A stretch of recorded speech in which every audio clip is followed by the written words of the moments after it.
Meskipun banyak misionaris pergi ke China selama abad 19, namun hanya sedikit misionaris yang memfokuskan pelayanannya ke bagian Indo-China, Vietnam, Laos, dan Kamboja.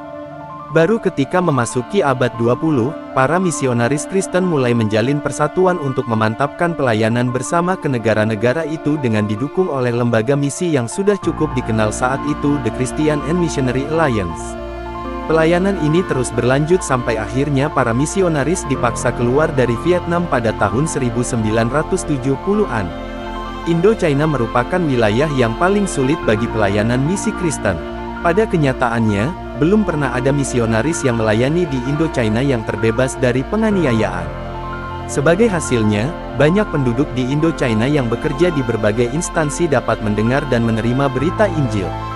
Namun demikian harus diakui banyak dari mereka yang hidup dalam suasana ketakutan karena perlakuan dari pemerintah yang berkuasa saat itu.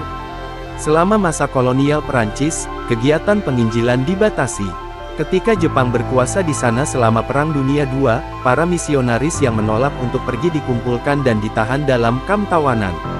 Perang di Asia diakhiri dengan kalahnya Jepang pada tahun 1945 yang menyebabkan tidak adanya lagi kedamaian di Indo-China.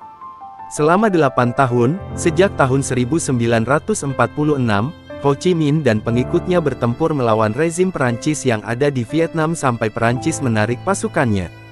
Namun kedamaian masih tidak ada di Vietnam. Ketika penduduk Vietnam Utara yang hidup di bawah kekuasaan komunis pindah ke wilayah selatan, tekanan di wilayah utara semakin meningkat. Para gerilyawan komunis menyerang penduduk desa, dan pemerintah Saigon mulai bertindak. Masuknya tentara Amerika ke Vietnam mempertajam konflik yang berkembang sehingga menjadi perang besar. Para misionaris Amerika berada dalam bahaya yang belum pernah terpikirkan sebelumnya. Meskipun pasukan Amerika memusatkan perhatian sepenuhnya untuk wilayah Vietnam Selatan, misionaris masih juga menerima pukulan hebat dari para gerilyawan. Aksi tentara Amerika Serikat yang membantu program militer Vietnam Selatan telah menyakiti hati Viet Cong dan pemerintah Hanoi, dan misionaris dianggap sebagai bagian dari konspirasi kapitalis imperialis yang akan mengatur Indo-China. Para misionaris menyadari adanya permusuhan tersebut, dan wilayah-wilayah yang dievakuasi telah terinfiltrasi oleh Viet Cong. Banyak dokter dan tenaga medis yang terlibat dalam pelayanan misi kesehatan di Vietnam mati sebagai martir. Beberapa di antaranya adalah Betty Mitchell, Betty Olsen, Hank Blood, dan Mike Benge. Menjadi pahlawan misi wanita tampaknya tidak sesuai dengan gambaran diri Betty Olsen. Banyak orang yang telah mengenalnya sejak lama mungkin meragukan kemampuannya untuk terlibat dalam pelayanan misi. Meskipun demikian, beberapa jam menjelang perayaan Tet Tahun Monyet yang dipercaya orang Vietnam pada tanggal 30 Januari tahun 1968, dia mempertaruhkan nyawanya saat merawat gadis kecil, Caroline Griswold, yang terluka parah dan berjuang untuk membawa gadis kecil itu ke rumah sakit. Dan di bulan-bulan selanjutnya yang cukup meletihkan, Betty Olsen membuktikan dirinya sebagai salah satu pahlawan iman di Vietnam. Betty berusia 34 tahun saat pembunuhan massal di Ban My Thuot terjadi. Dia mendaftarkan diri sebagai perawat yang melayani kurang dari 3 tahun bersama The Christian and Missionary Alliance di Vietnam. Pelayanan misionari bukanlah hal yang baru bagi Betty. Dia dibesarkan sebagai seorang anak misionaris di Afrika, dan masa-masa terindahnya dilewatkan di negara ini. Namun masa kanak-kanaknya dipenuhi juga dengan kekacauan. Ingatan-ingatan tentang masa kecilnya yang terlintas adalah kesibukan orang tuanya dalam pelayanan misi. Sehingga seringkali mereka pergi berhari-hari untuk mengunjungi gereja-gereja di Afrika. Saat berumur 8 tahun, Betty bersekolah hanya selama 8 bulan setiap tahunnya di mana setiap malamnya dia selalu menangis sebelum tidur. Bagi Betty, tinggal di asrama bukanlah pengalaman yang menyenangkan. Dia memberontak terhadap aturan-aturan dan menolak berteman dengan anak-anak sebayanya. Hal ini disebabkan karena adanya perasaan takut terluka atau kecewa jika nanti harus berpisah. Rasa tidak aman yang dimilikinya pada usia remaja semakin bertambah parah ketika ibunya menderita sakit kanker dan meninggal menjelang ulang tahun Betty yang ke-17. Betty menyelesaikan SMU-nya di Amerika Serikat, lalu kembali lagi ke Afrika.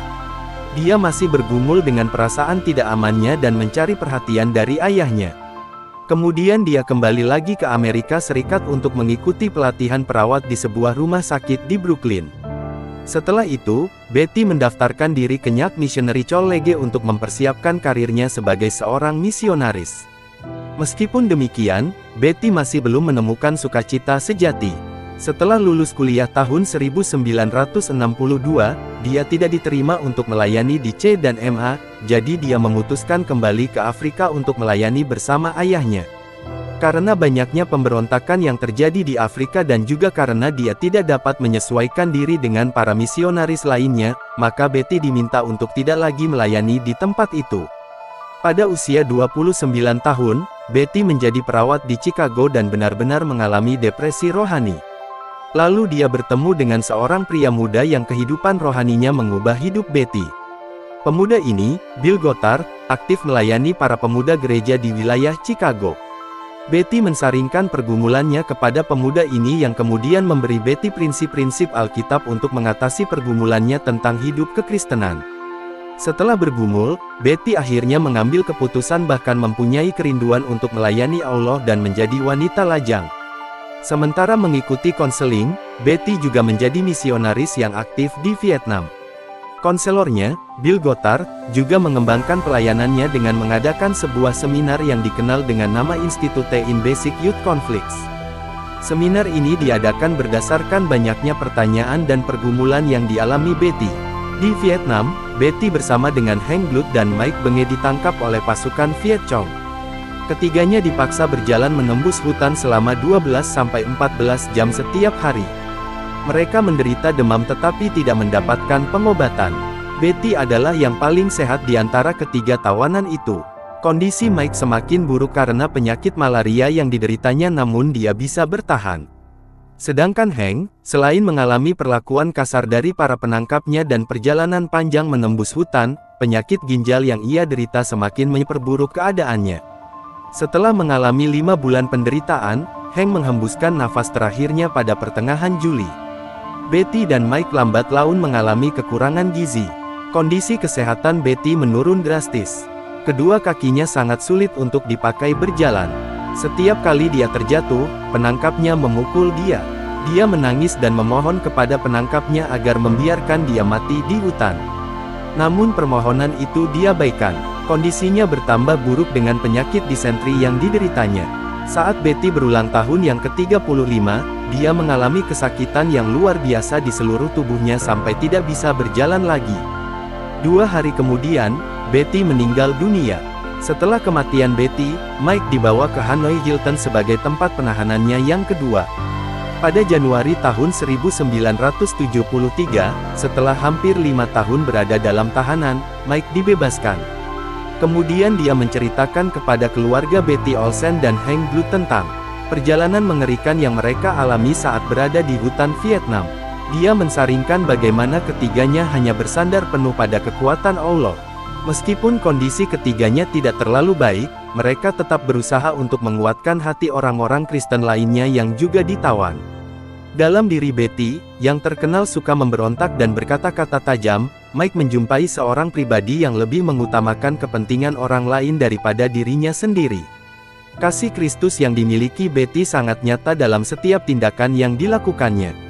Sampai akhir hidupnya, Betty tetap mengasihi orang-orang yang telah menahannya dan memperlakukannya dengan kasar.